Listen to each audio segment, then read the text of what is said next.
Hi, welcome back to the depression and crisis chapter of the Marxian economics.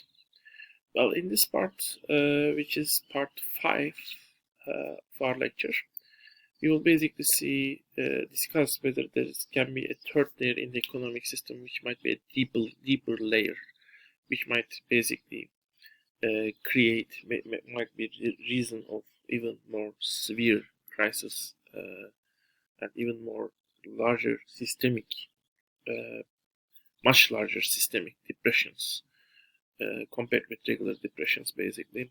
Uh, and here, within the Marxian economics, there is a big discussion. Well, there are some Marxian economists who think that actually, the economic system continues to have this restorative powers. I mean, the economic system enters through the crisis, but it is able to solve this crisis.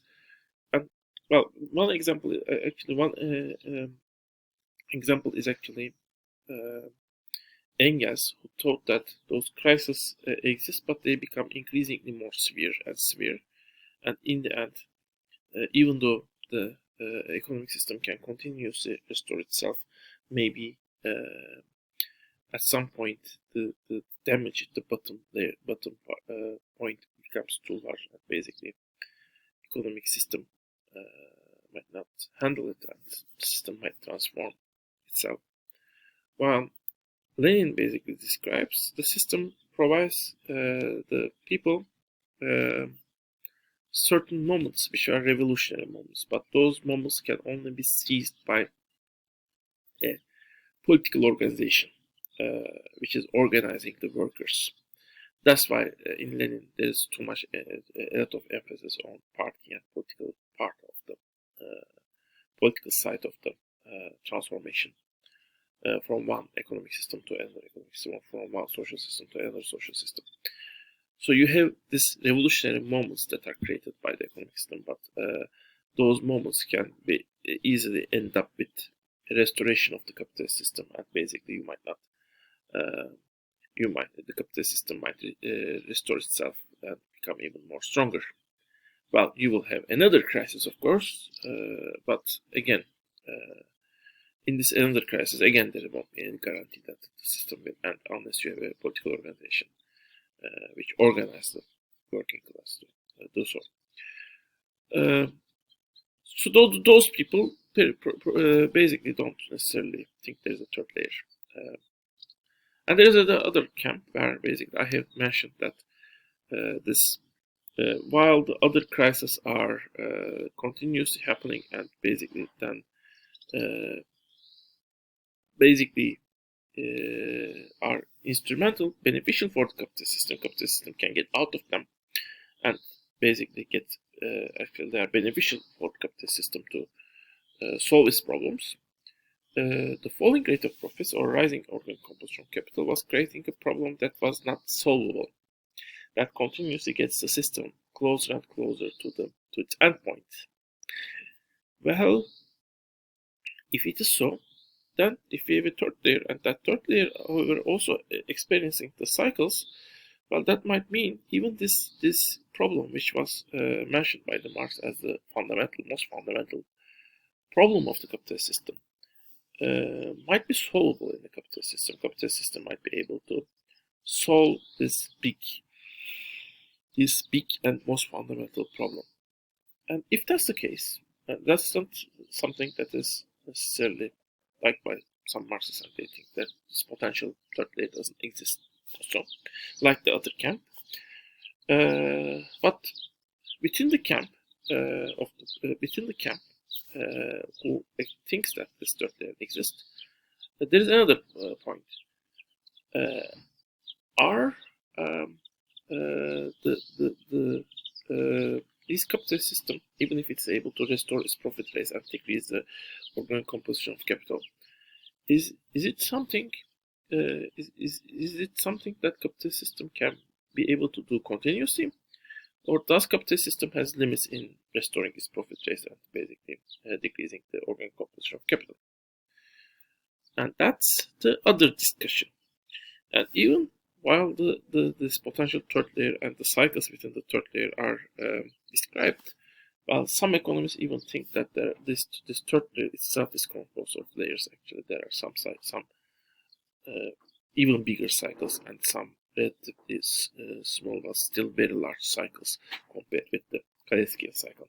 So you might have more than 3 layers. Actually, you might have more layers according to this view. Well, let's see the main process of this this third layer model. These third layer models. First, they are called long wave models, so they are not considered as basic cycles, but like waves that are coming, basically, and those waves are bringing certain things. And basically, that wave analogy we have also mentioned it in the technology part for the contradict waves. So yes, contradict wave is one of the models that fit the long wave cycle model. But the main thing is here, the main point becomes, the main dynamic becomes with the z over k.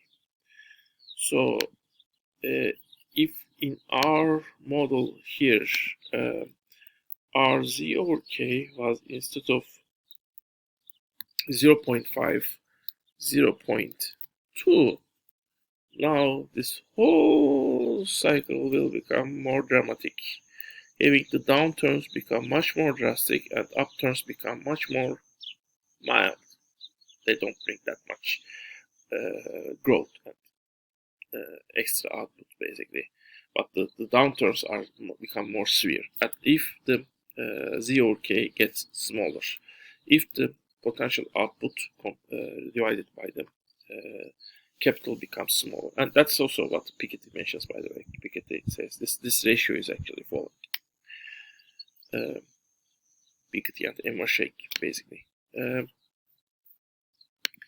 So the C over K continuously falling and rising is the thing that is actually making the crisis more severe and less severe at different times. So what happens is this. At the stage 1, Z over K is high but falling. Depressions are short, prosperity periods are longer. Because profit rates falls below a certain critical value later.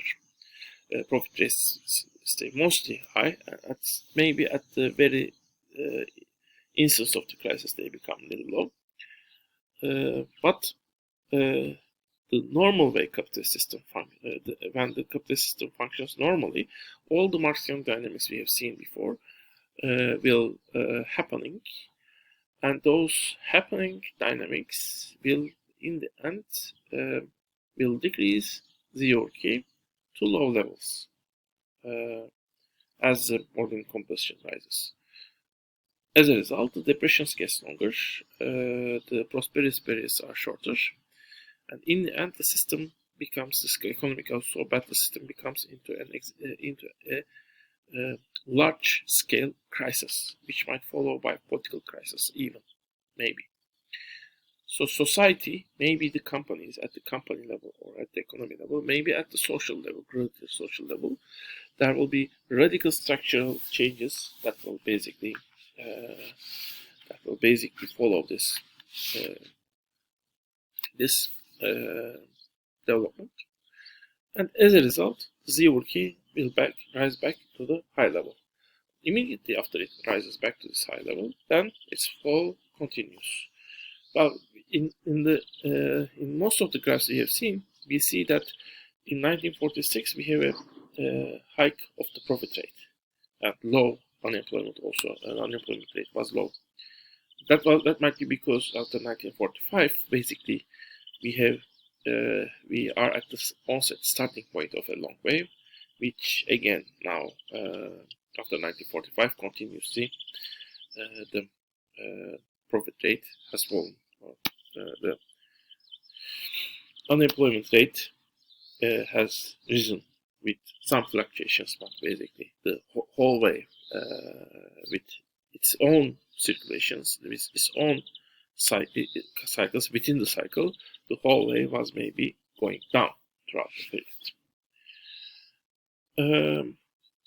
Well, one model that fits to this analysis is actually the contradict model, as I have said.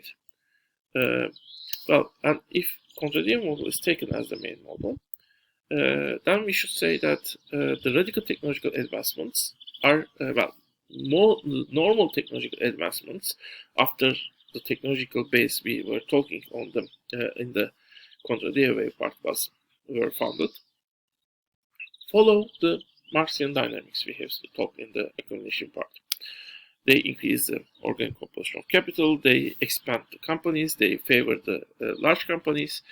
However, radical technological developments, which are much more drastic, which are much more brave, let's say, might be different. They might be different because it's intended so. People might be so desperate, they might try new product, they might try new things. Even maybe some small companies might be more powerful at the moment when large companies are already failing.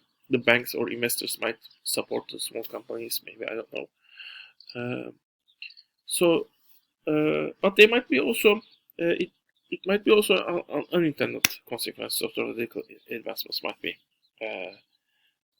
unexpected. They might benefit the small companies, even though the large companies are still demanding those radical investments for regular type of, let's say, purposes, increasing their production scale and decreasing their production costs. But in the end, because those technological advancements are now much more radical, the consequences might be unintended. And once it might be more easier to develop some additional products after this radical technological base is founded to help some small companies or households, things like that. In that case, those radical advancements might maybe even reverse the monopolization trend, maybe even reverse the rise in the organic composition of capital trend. Well, if you remember the Piketty during the 1910s, between 1910 and 1945, we had a period where basically organic composition of capital or the output capital ratio has fallen down. And that might be this. Well, we might say maybe radical technological advancements might have created that. We might also say that, of course, the World War II has created that. World War I and World War II has created that. So this is one thing. I mean, these radical transformations may have carry this thing. And if this is the case, basically, then maybe the system can restore itself again and again and again. Every time it falls into a systemic crisis, it can create a new radical technological base which might restore itself. But you might also say, well, maybe even the radical innovations are subject to the basic dynamics Marx has said. In that case, basically, those radical transformations might not be by themselves able to solve economic problems. Only maybe some sufficient technology, some sufficient social preparedness is there. Some, let's say, the other dynamics in society are ready to do that. Those technological advancements might actually solve the systemic problems of the capitalist system. So they might be good. They might be to some extent restore the profit race, but in the end, they might not be able to reverse the trend because the main let's say, demand behind the radical technological advancement might still the same. So that's the idea, which basically states that technological advancement may not be behind the major force behind the long waves, which is counter the other idea, which says it is behind the long waves. So, well, what are the other ideas? One might be the geographic and social expansion of the capitalist system. When the capitalist system is in crisis, it might geographically and socially expand. And this is Rosa Luxemburg's idea, basically. And this idea has its limits because you have only so much area in the world. When you come to that limit, in that case, you cannot expand anymore. So, we will talk on this idea and the third idea behind the long waves in the next part of this lecture. See you then.